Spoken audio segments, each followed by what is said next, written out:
Hi, welcome to Paint Talk. Today we're going to talk about why you should even paint. All right, so I know there are a lot of reasons for you not to paint. You know, it costs money to get these materials. It is frustrating when it's not going well. It takes a long time to get better. You're going to fail more times than you succeed. You're not going to make much money at it for a long time at least. You might not even have plans of making this a career. So it's why should I spend so much time practicing this thing? I think that it is very important to have a skill, a craft, an art, whatever you want to call it, to practice every day. And when you're done, you are left with an actual tangible thing, object to show for your hard work. I feel people need the satisfaction of holding in their hand something that represents the work that they put into it. There's just something to be said about showing up every day and working on something and being able to see the result at the end of the day. Whether it's a painting or woodworking or anything, you know, you may not finish a painting in a day, but you'll start a painting and stop working on a painting and you will make progress, and you'll actually be able to see that progress. And when something is so simple and tangible like that, it will teach you how to deal with other things and challenges and tasks in your life. So much of what we do in life is so long term, whether it's a career and you want to hit certain benchmarks in your career that could take, you know, years to hit these benchmarks. And a lot of goals people have in their lives, there's no tangible result at the end of them. You're not going to go to the gym for one day and then see results. It's going to take time. So you're unsure of the work that you're putting in and its result. Whereas when you actually have a craft or an art you're doing, you can see the progress you made every day, and you can see if it's working or not working. And it's very clear when you succeed and when you fail, because at the end you either have what you wanted to get or you don't. It will teach you how you learn, you know, how to practice, how to fail, how to correct, how to push yourself. And if you're able to do this with a craft or an art, you're going to be able to translate that into other more complex areas of your life. I feel like one of the biggest things it will teach you how you learn. Everybody learns differently and everybody succeeds differently. And when you're just dealing with something so simple and so clear cut, when there's success or failure, you will learn how you learn. An example of this for me was the way I paint is I like to get paint on the canvas as soon as possible. I do a lot of light washes when I first block in the painting. It might not be the exact right color. It might not be the right value. You know, it's not detailed, but it's paint on the canvas and it gets going. I will be able to change it and alter it as I go. But if I don't get any paint on there, I'm not going to be able to change anything. So I also like to write. I write movies. I've made movies, produced movies, acted in movies, and I'm definitely a lot further along in painting than I am writing. And for a long time I was writing the script and I couldn't get past the first act, like the first 30 or so pages, and I just kept rewriting it because I kept seeing mistakes and want to get better. And I was like, what am I doing? I've worked forever in this and I'm only in the first act. What am I doing wrong? And I realized, oh, this is like painting. I just need to write the whole thing, write the whole movie, and then go back and change it, push it, pull it, just like I do a painting. I get paint on the whole canvas and then I start working. And then once I realized that, it just helped so much, because I realized that's how I learn. That's how I at least go about doing creative things. If you can be disciplined about painting and showing up every day, progressing, getting better, pushing yourself, you're going to become disciplined and successful in other aspects of your life, because you're going to know what it feels like to be disciplined and to get results. You're going to know what it feels like to sit down when you don't really want to. You're going to know that this is going to pay off, that I'm going to get a result that I like in the end.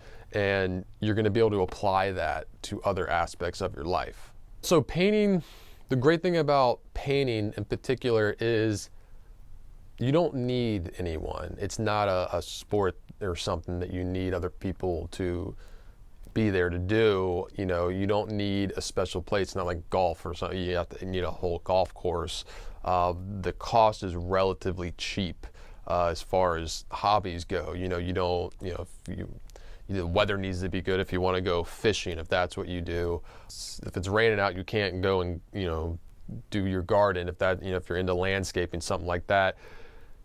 Painting, you can do it inside, relatively cheap. Also with painting, you can do it forever. It's not a young person's game. You can paint till the day you die. It's, you know, a lot of things you have to stop as you get older, but you know that this is something that you will be able to do all the time, and you can do it anywhere. So I think it's a really good craft or art to pick up because of its simplicity and its, you know, accessibility.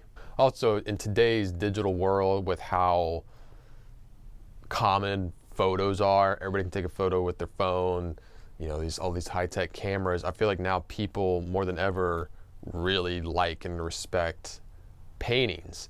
And I feel like there's less and less people doing it and doing it well, because with younger people today, you are introduced to technology so much earlier in life that you never are given the chance to be creative in a way. You know, an iPad is thrown in front of your face, a computer, you know, a phone, all this stuff. You know, the way I got into drawing when I was really young was I was just bored. When I was bored, I would draw. If I was at a restaurant with my family and I was a little kid, I'd draw.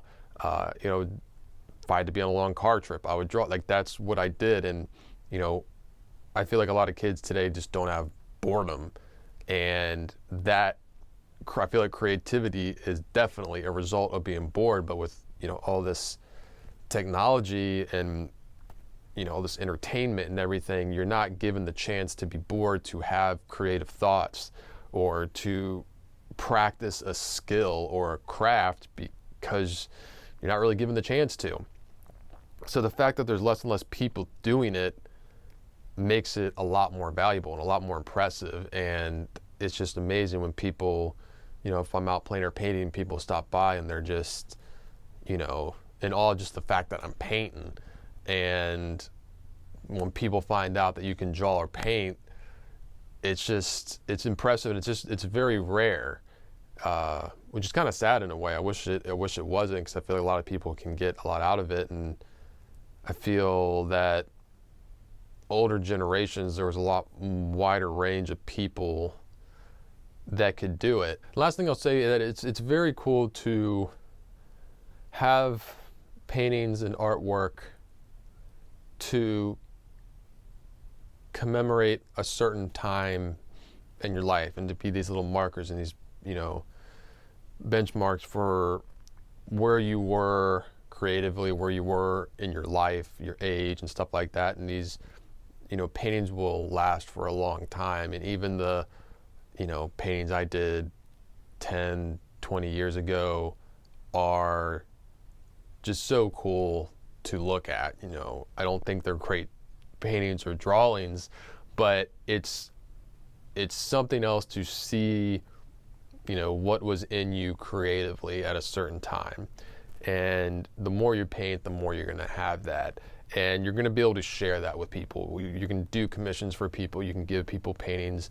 And so that's a part of you that is out there, you know, influencing, you know, people's thought when they look at your artwork. You know, you're having an effect on them for, you know, who knows how long. So when you are painting and it's hard and it's costing you money and you're not having success, you know, just think about these things. Think, you know, there are way more positives to painting, and it's not always going to go well. You're not always going to have a masterpiece at the end, But just think about the long game. Think about what you're getting out of it, on a daily basis, and try to apply that to other aspects of your life. What you learn painting, you will definitely be able to apply to other aspects of life. And when you have success with painting, it's going to open your mind to how you can translate that success and the ways you got that success to other parts of your life. All right, so that's this week's Paint Talk.